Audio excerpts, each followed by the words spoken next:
Okay, I am back, and as promised, want to talk about this the situation with State Farm Insurance Company. I'm just trying to process this because this is really important stuff. State Farm apparently is the first major insurance company to do this. They are the largest homeowner insurance company in California, which is where this is taking place. But they announced they're going to stop selling coverage to homeowners. It's not just in the wildfire zones in the state of California, but everywhere in the state. I would imagine that this will eventually include provinces in Canada that have also had to deal with these horrific wildfires. The situation with insurance companies, and I can't feel sorry for them because insurance companies have all the money in the world. You do know that. It's not banks, it's not hedge funds, it's insurance companies. They have the money. And in a press release or in several announcements of late, they make it clear they're tired of losing money. They're tired of having to raise the rates. They're tired of restricting coverage or pulling out of some areas altogether.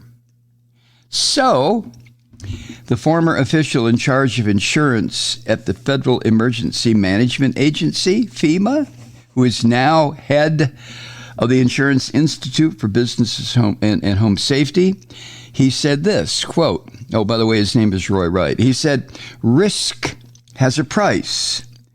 We're now just seeing it, end quote.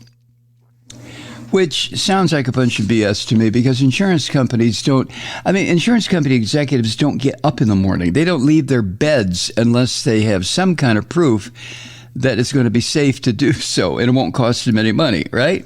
Come on. Here's another example in parts of eastern Kentucky that was hit so seriously by storms last summer. Flood insurance is set to quadruple. In Louisiana, the top insurance official there says the market is in crisis. And he is offering millions of dollars in subsidies to try to draw insurers, companies, to the state. Now, when I say top insurance official, I mean, state official, the insurance commissioner. He's trying to get insurance companies to come to the state of Louisiana. And of course, the insurance companies, you do know this, what I'm about to say. Health insurance companies don't give a rat's ass about your health. They really don't. They're not there to make sure you have good health. Homeowners insurance companies are not there to make sure that your home doesn't burn or isn't flooded out or eliminated by a tornado.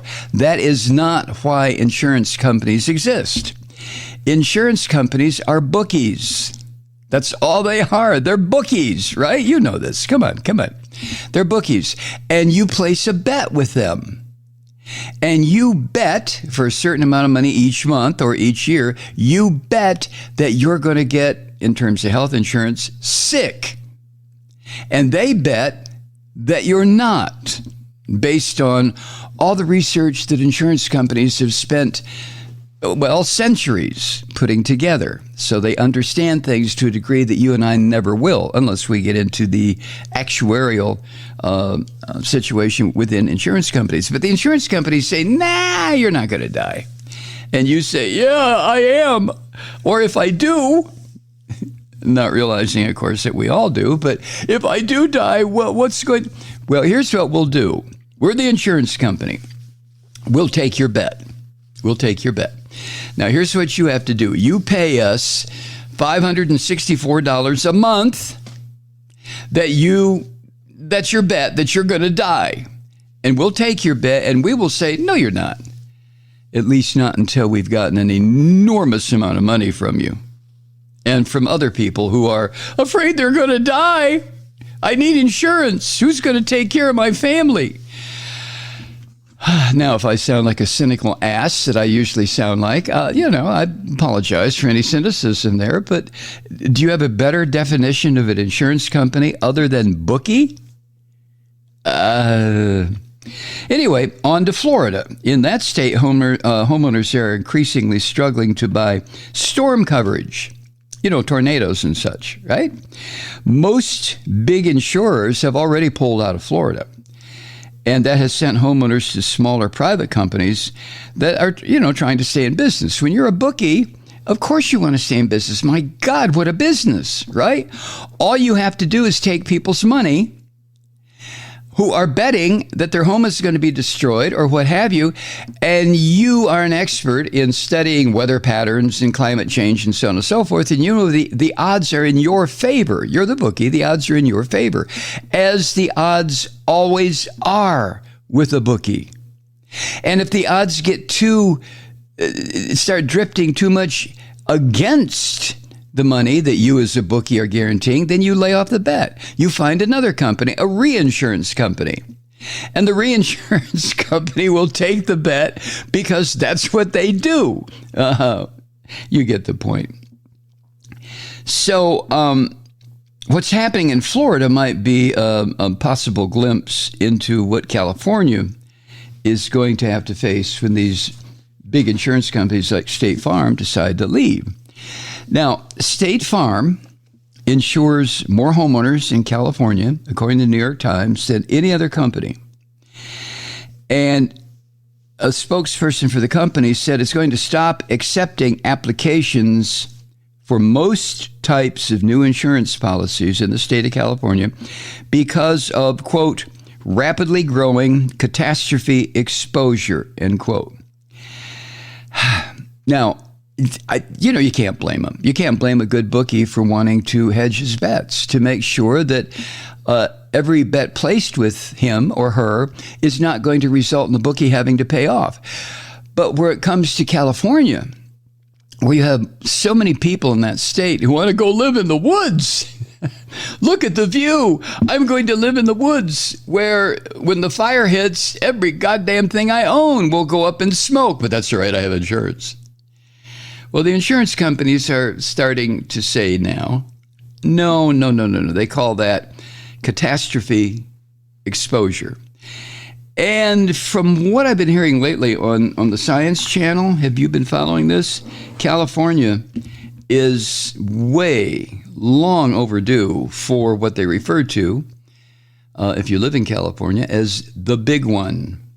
The earthquake that sends half the state into the Pacific Ocean, right along the San Andreas Fault. There's several fault lines out there, but when it hits, the big one, supposedly, and this is real chilling. I'm not making light of this at all, but supposedly there will be millions, tens of millions of casualties of dead and severely wounded people.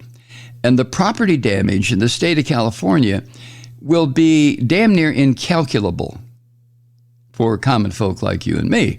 Trillions of dollars, quadrillions of dollars. I mean, when you stop and consider just the real estate in California, you consider the buildings. Think San Francisco, which sits right on this fault line. San Francisco. Oh my God. How'd you like to be crossing a bridge, any bridge in the San Francisco Bay Area when the big one hits? You might have a few moments to, recite whatever prayers you might think will get you through the pearly gates, but not much more time than that. If you look at Los Angeles, dear God, look at Sacramento. I mean, these are cities that are built in a geographic area that is absolutely going to convulse. It's just a question of when. Now, most of us, just like our own mortality, we just, this is where denial and what's the other word? This is where, mostly denial comes in. Well, it's not going to happen while I'm alive. Avoidance, or it's avoidance. Well, it's not going to happen when I'm alive. Same thing. So I don't care. I'll be dead and go. I'll be in heaven or wherever. It's amazing how we humans think, isn't it? How we rationalize building our homes and our cities and our buildings on a fault line. When we know, or at least city planners know, people, the scientists know, that a fault line where you have two tectonic plates, in this case, I don't know what the real names are, but the Pacific plate, which is kind of pushing against the continental North America, and then you have the continental North American plate, which is resisting the push, and eventually these two plates slip. They slide. One goes over the other one. What do they call that? Subduction? I've been reading about this lately, but I can't remember the term. Subduction. I guess that's the term. But the result of subduction, it doesn't matter if you call it subduction or peanut butter. It doesn't matter. The result is apocalyptic disaster.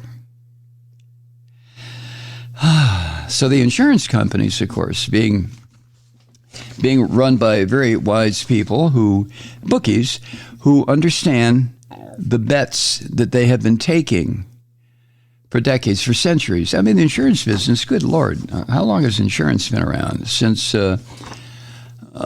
discovery started taking place, the white people out of Europe who decided to go, quote, discover, end quote, lands where, well, nobody lived there except millions of people.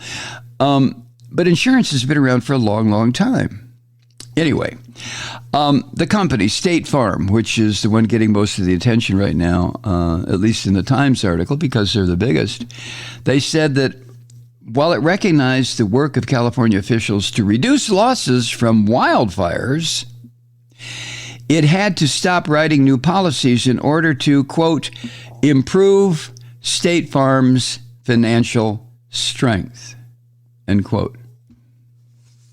To improve the financial, okay, well, yeah, when you're a bookie, you're not going to be taking bets that you know are going to require you to pay off. Hi, Truth Seekers. Mike Malloy here. The Progressive Voices Network brings you commercial-free commentary from today's leading progressive radio hosts and pundits, like me, Mike Malloy, 24 hours a day. I'm not your typical old guy from the 80s or the 90s talk radio host, and Progressive Voices is not your typical talk radio network. It's a listener-supported nonprofit with no corporate control whatsoever over our broadcast. So hosts like me, Mike Malloy, are free to rant and scream and carry on about whatever we like. We're often controversial, but we're never boring. Weeknights, 9 p.m. in the East, 6 p.m. in the West on the Progressive Voices Network. Always progressive, always on. I'm Mike Malloy. Keep it lit.